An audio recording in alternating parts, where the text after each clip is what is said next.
ગઢીચી વડલા railway ફાટક બાબતે વિરોધ પ્રદર્શન કરી રહેલા સામાજિક આગેવાન સહિત કાર્યકરોની અટકાયત. ભાવનગર શહેરમાં ગઢીચી વડલા રેલવે ફાટક અવારનવાર બંધ થઈ જતો હોવાથી ત્યાંથી પસાર થતા લોકોની ભારે મુશ્કેલીનો સામનો કરવો પડી રહ્યો છે. ઘણીવાર 108 એમ્બ્યુલન્સ પણ ત્યાં ફસાઈ જતી હોય છે, ટ્રાફિક જામ થતો હોય છે, જેને લઈને આજે સામાજિક કાર્યકર અજય સાગઠિયાની આગેવાનીમાં કાર્યકર્તાઓ દ્વારા ચક્કાજામનો કાર્યક્રમ રાખ્યો હતો.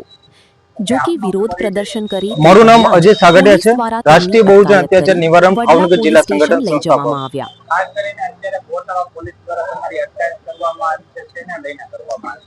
આજ રોજ બોરતળાવ પોલીસ સ્ટેશન દ્વારા અમારા સૌ સાથી મિત્રોની અટકાયત કરવામાં આવી છે.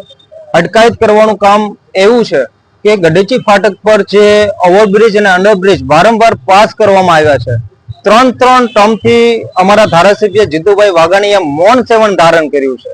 તેમજ જે ફરજ છે નગરસેવકોની, તો નગરસેવકો પણ આજે મૂંગી સરકારની અંદર મૂંગા થઈને બેઠા છે. ત્યારે એક સામાજિક સેવક તરીકે, એક સમાજના આગેવાન તરીકે અમારે બહાર આવવું પડે છે. આ ખૂબ જ દુઃખદ ઘટના કહેવાય.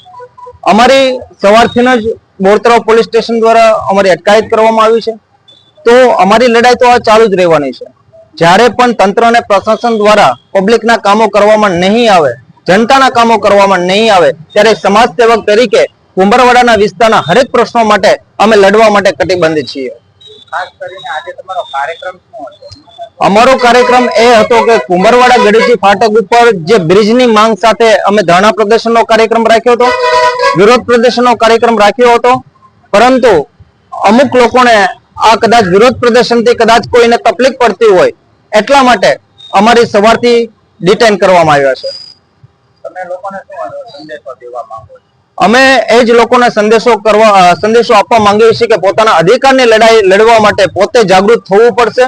તમારા વિસ્તારના ગટરના પ્રશ્નો હોય, પાણીના પ્રશ્નો હોય, બ્રિજના પ્રશ્નો હોય, કોઈ જે લોકો છે એ લોકો તમને હેરાન પરેશાન કરતા હોય, તો તમારે લોકોએ જાગૃત થવું પડશે. તમારા હકની લડાઈ જાતે લડવી પડશે, અધિકારની લડાઈ જાતે લડવી પડશે અને સૌ લોકોએ એકતા રાખીને આ સરકારની સામે લડવું પડશે.